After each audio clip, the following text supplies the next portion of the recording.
It's going to be a different format, a Mexican team against a South American team, or we're going to have mixed teams again? Or... So it's all, it's fun. It's a fun process, really. It's all undetermined. First season we did Mexico versus the rest of Latin America. Second season we mixed it. We really just have to see where the talent comes from, and the matchmakers in Dana will make those decisions. I think what's fun about what we're about to embark next week, we're going to have the tryouts. We've seen the influx of applications online. It's overwhelming, and it doesn't mean that everyone who's applied online is also coming, but there's many more people that have not applied that will be coming, so I'm very curious to see what the turnout will be next week. A few of Mexicans who already did the tryout in Mexico City, for example, are flying against Argentina to have another shot. Yes. How much, because we know Mario Delgado is involved in, Correct. in searching for talent, so how much of the Mexican talent you guys already know that they are there? Because, I don't know if it's worth for those Mexicans to make the trip, if some of them already are known by Mario Delgado. Sure. So I think we did the tryouts a few years ago in Mexico City. It was a huge success. It started to really open up the connectivity with the UFC and finding new fighters in Latin America. Doing it in Argentina is very important because there's a whole group of fighters that will never be able to make it to Mexico physically. So for those Mexicans, if they can get down there, it's great. It never hurts to get a second look, Anything can happen. All of a sudden, a fighter does something that opens up the eyes of the guys and puts them sort of in a different category. It can always happen. But if they don't, we still methodically are making sure we're trying to cover everyone. But at the end of the day, we're looking for those diamonds. They're out there. There's fighters that are undiscovered today. There'll be fighters undiscovered next year, but we hope to find them. Some of the people are confused with the announcement that the tryouts are going to be in Argentina. Some of them think that the final to be fought in Argentina is going to be shot in Argentina. So is that a possibility, or can we expect another final in Mexico City or Monterrey? It's unknown, but we're shooting the production in Argentina. Obviously the finale is part of one of our live events, so we're still figuring out that schedule. So we'll see what happens. Shooting in Argentina brings up new challenges. I mean, in Vegas it's easier because you have the Nevada Commission, you have judges, you have referees. Have you planned already what commission is going to be in charge of the fights when you shoot in Buenos Aires?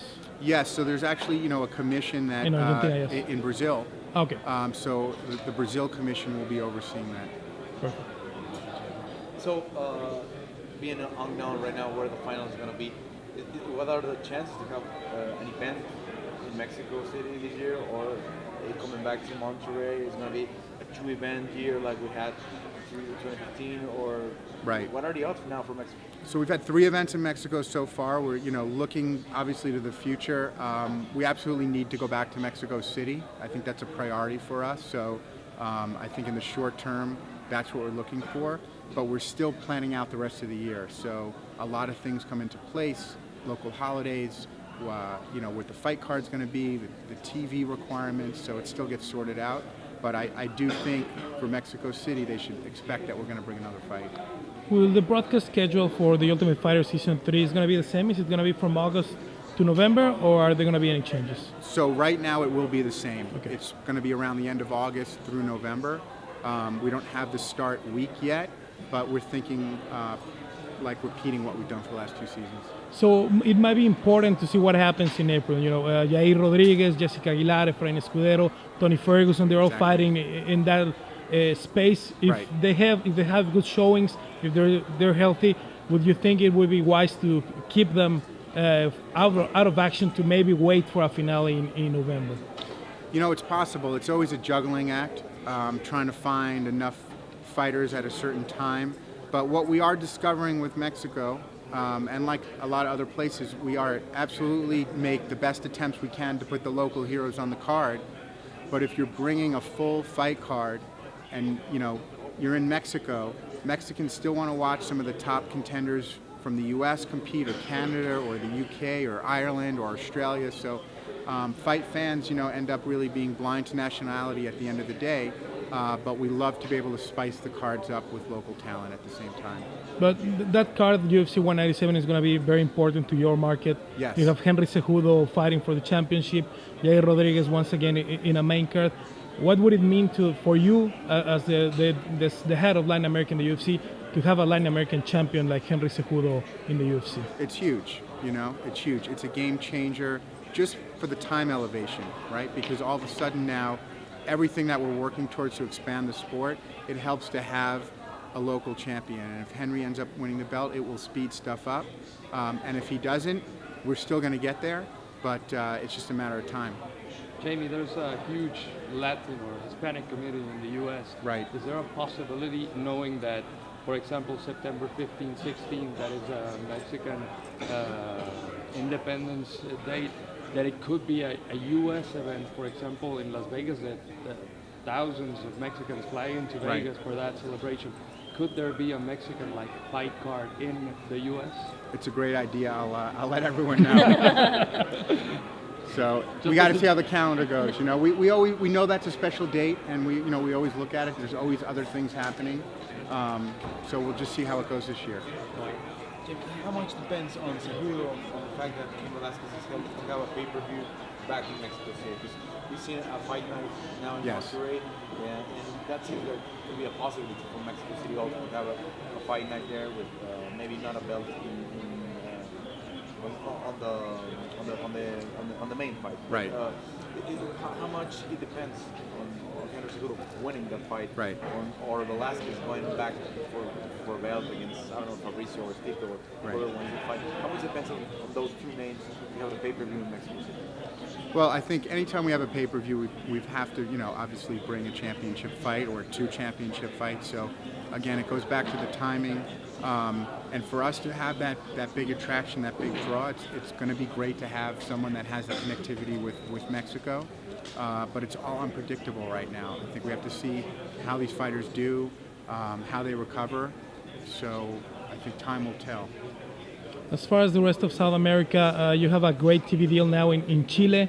Santiago has an amazing arena there, but also Spain. You're making inroads in Spain. Spain has a lot of basketball arenas, which is basically standard for the UFC.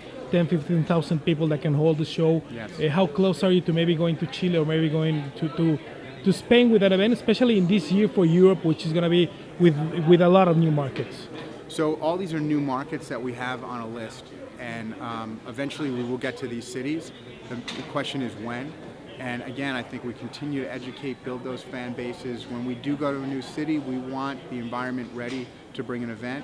It takes a lot to bring this whole thing wherever we're going, so we want to make sure that everything's lined up and we've got those partnerships set. So we're down great paths.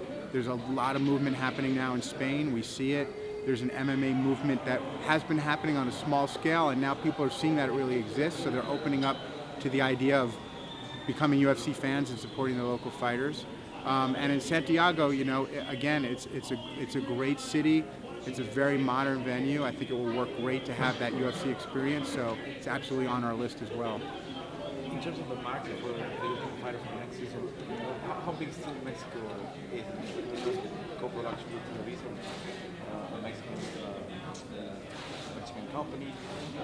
How big is still Mexico? I mean, on the first season we talked about Nicaragua growing up in ratings. It was related to the success of Leonardo Morales. But how big are the other markets, and how much of the growth have they taken from Mexico? So the third season is being filmed in Argentina. UFC is contracted with an Argentine production company. So Televisa still is our distributor. They're distributing UFC Network, but we are working the UFC directly with the local production company. So that being said, we think it's going to give the show sort of a new local angle, understanding that we have a big fan base in the Southern Cone, understanding how important Buenos Aires and Argentina is for the region still. That being said, Mexico is growing tremendously. The media coverage there last year was the highest that we ever had, and the growth still shoots straight up. So we know the fan base in Mexico is strong. We know we have 33 plus million fans, whether they're diehards or casual fans. We see it happening, and if you look at the percentages now of Mexican-born fighters, compared to a few years ago, that it's double digits. So things are working. Mexico always continues to be a priority, especially with the proximity with the United States. There's so much crossover. So it's very important to the company, and I think we still put a lot of effort into continuing that growth. How the last year's schedule was having one event in the summer, then or in the fall, it was June and Correct. November. Right now we know it's not going to be June because we're seen announcements Right. in July. But there's still a chance we have something in July in the midsummer for Mexico City.